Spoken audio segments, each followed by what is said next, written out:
ධනු ලග්න හිමියන්ට 2026 අවුරුද්ද කොයි විදිහටද ගත වෙන්නේ කියන එකයි අද මම කතා කරන්නේ. ඔබේ ජීවිතේ මොන වගේ වෙනස්කම්ද සිද්ධ වෙන්නේ, මොන වගේ උස් පහත් වීම්ද සිද්ධ වෙන්නේ කියන එක කතා කරනවා. මේ හැම දෙයක්ම කතා කරන්නේ තියෙන ග්‍රහ මාරු වීම සහ ඔබගේ ග්‍රහ තත්ත්වයන් අනුව. අවුරුද්දක්ම ගත වෙනකොට ඔබ දන්නවා ග්‍රහ මාරු වීම සිද්ධ වෙනවා. විවිධ ග්‍රහ චලනය වීම සිද්ධ වෙනවා. ඉතින් 2026 අවුරුද්ද ගත්තාම ගුරු ග්‍රහය කටක රාශියට නැවතත් ගෝචර වෙනවා ජූනි 2 වෙනිදාන් පස්සේ. ඊළඟට ඔක්තෝබර් 31 වෙනිදා සිංහ රාශියට ගමන් කරනවා. ඒ වගේම රාහු කේතු මාරුවක් සිද්ධ වෙනවා අවුරුද්ද අවසානයේ වෙනකොට දෙසැම්බර් 5 වෙනිදා මකර සහ කටක රාශි වලට. සාමාන්‍යයෙන් ඔබ දන්නවා රවි බුධ කුජ සිකුරු කියන ග්‍රහයන් මාසයකට සැරයක් වගේ තමයි ග්‍රහ මාරු වීම සිද්ධ වෙන්නේ. මේ දේවල් ඔබට ලග්න පලාඵල මාසිකව දැනගන්න පුළුවන්. ඊළඟට චන්ද්‍රයා සාමාන්‍යයෙන් දවස් 2:00 2:00ට චලනය වෙන්නේ. ඉතින් මේ වගේ ග්‍රහ තත්ත්වයන් එක්ක තමයි 2026 අවුරුද්දත් ගත වෙන්නේ. පොදුවේ ග්‍රහ තත්ත්වයන් අනුව තමයි ඔබට ආර්ථික තත්ත්වය, රැකියාව, ව්‍යාපාර, ඔබේ පෞද්ගලික ජීවිතේ මේ වගේ දේවල් ගැන කතා කරන්නේ. ඉතින් ධනු ලග්න හිමියන් ගත්තාම 2026 අවුරුද්ද ආරම්භ වෙනකොට ඔබගේ ලග්නයේ රවි බුධ කුජ සිකුරු කියන ග්‍රහයන් ගමන් කරන්නේ. ඊළඟට රාහු ග්‍රහය 3 වෙන්නේ. ඊළඟට ශනි ග්‍රහය 4 වෙන්නේ. ගුරු ග්‍රහය 7 වෙන්නේ. කේතු ග්‍රහය 9 වෙන්නේ. මේ විදිහට තමයි ග්‍රහ තත්ත්වය තියෙන්නේ. ඉතින් මේ ග්‍රහ තත්ත්වයන් අනුව ඔබගේ පෞද්ගලික ජීවිතේ, ව්‍යාපාර, රැකියා ජීවිතේ, ආර්ථික තත්ත්වය මේ වගේ දේවල් කොහොමද කියලා බලමු අපි. සාමාන්‍යයෙන් ලග්න 12 ගත්තාම ධනු ලග්නය කියන්නේ 2026 සුබඵල ගෙන දෙන අවුරුද්දක් වෙයි ඔබට. ආශ්චර්යාත්මක අවුරුද්දක් වෙයි.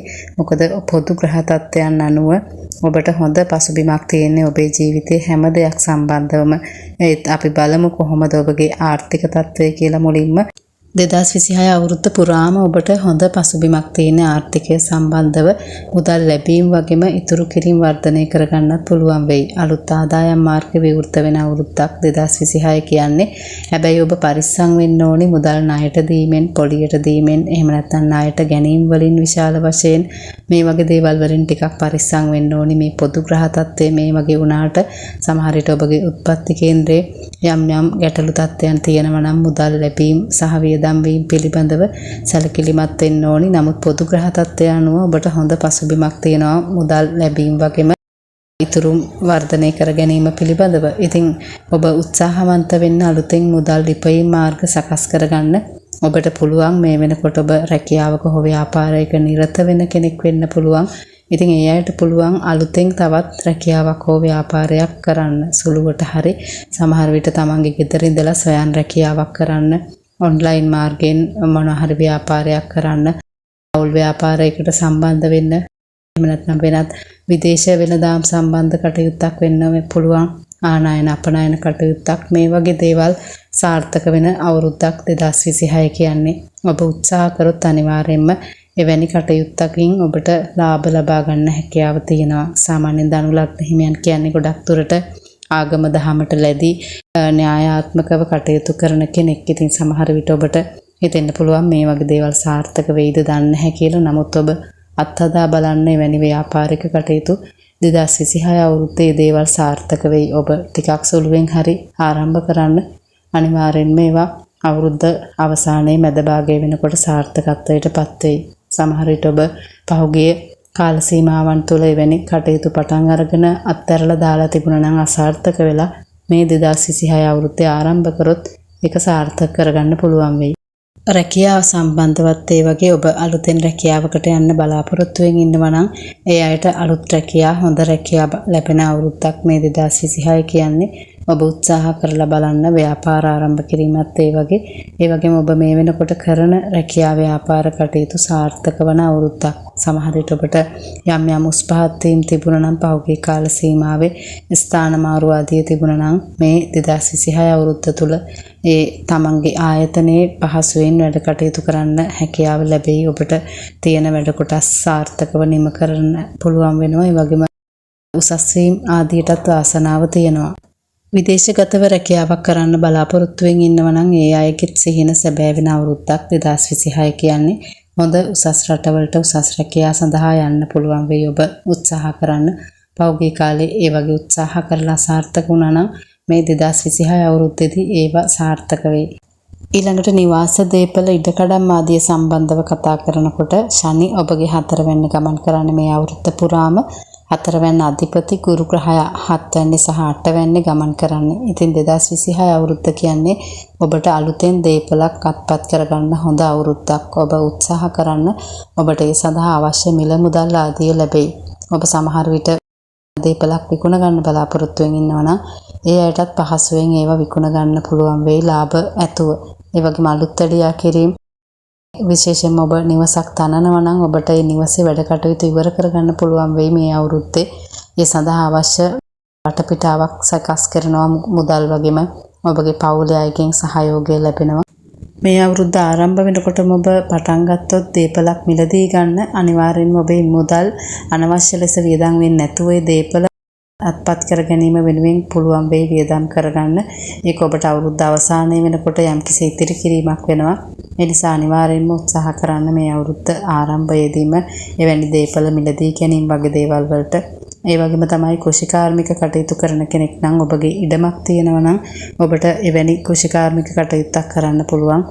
හොඳ අස්වනු ලැබෙන කාල සීමාවක්. මැණික් පතල් කැණීම් කටයුතු කරන අයටත් ඒ වගේ මැණික් ලැබීම් ආදී ලැබෙන අවුරුද්දක් 2026 කියන්නේ.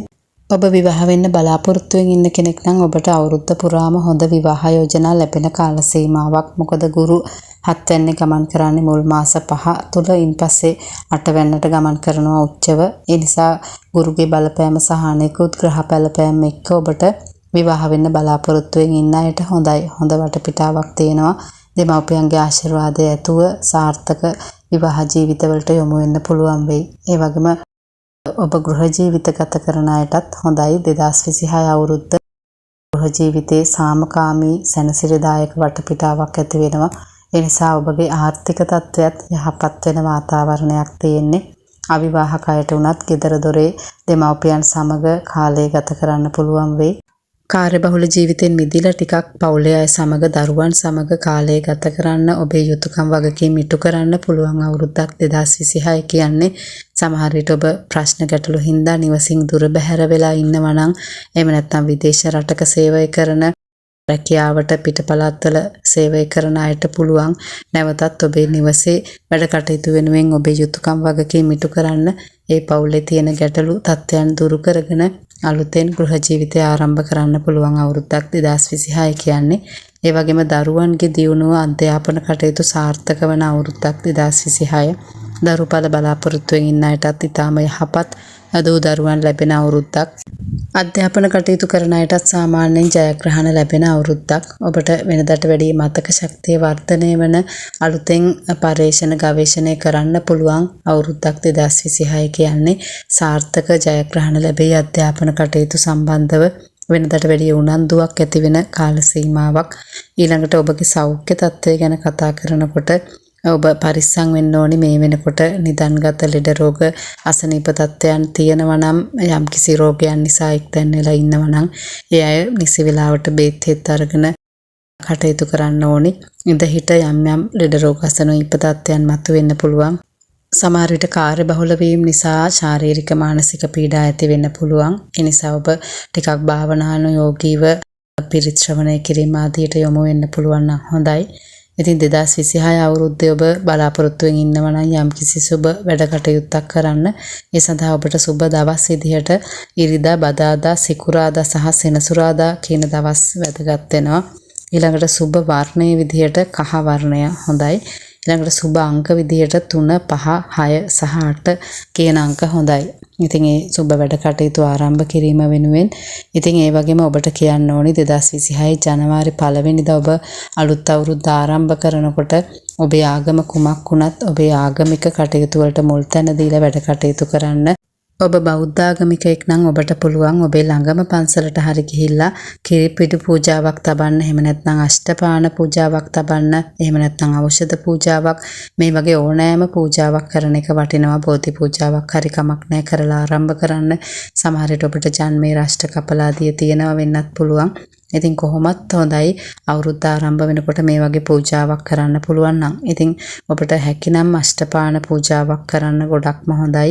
අනුසස් තියෙනවා මේ පූජාවන් මගින් මේ කොයි පූජාවෙත් ඒ වගේ අෂ්ටපාන පූජාව සඳහා ගන්න දේවල් දන්නේ නැති කෙනෙක් ඉන්නවා නම් මම පැහැදිලි කරන්නම්. ඒ සඳහා ගන්න දේවල් තමයි අබයුෂ, ජම්බුයුෂ, එහෙම නැත්නම් මාදන් යුෂ, ඊළඟට කෙසෙල් යුෂ, ඇටි කෙසෙල් යුෂ, ඒ වගේම මීපැණි, මිදි යුෂ, උගුරැස්ස යුෂ, ඕලුවට යුෂ කියන පාන වර්ග 8 තමයි මේ සඳහා ගන්නෙ. ඉතින් මේ දේවල් පිරිසිදුව ඊටාම භක්තිමත්ව පූජා කරන්න ඕනි. ඒ වගේම ඔබ කතෝලික භක්තිකයෙක් නම් ඔබටත් පුළුවන් එදාට පල්ලියට ගිහිල්ලා දිව්‍ය සත්ප්‍රසාද වන්දනාව යෙදෙන්න. ඒ වගේම ශුද්ධ වූ ජපමාලය උච්චාරණය කරන්න. එහෙම නැත්නම් භාවනානුයෝගී වැඩසටහන් වල යෙදෙන්න. බයිබලය කියවන්න. මේ වගේ ඔබේ ආගමට යොමු වෙච්ච වතාවක් තියෙනවා. ඉතින් මේ දේවල් කරන්න හැම ආගමකම කෙනෙක් ජනවාරි 1 වෙනිදාට තමන්ගේ ආගම අනුව වැඩ කටයුතු කරොත් අවුරුද්දෙම තමන්ගේ බලාපොරොත්තු සාර්ථක කරගන්න පුළුවන් වෙයි. අපල උපද්‍රව වලින් දුරු වෙන්න පුළුවන් වෙයි. ඉතින් ඔබේ සියලු බලාපොරොත්තු ප්‍රාර්ථනාවන් ඉටු වේවා. නිදුක් නිරෝගී භාවය ලැබේවා. ඔබට යහපතක්ම වේවා.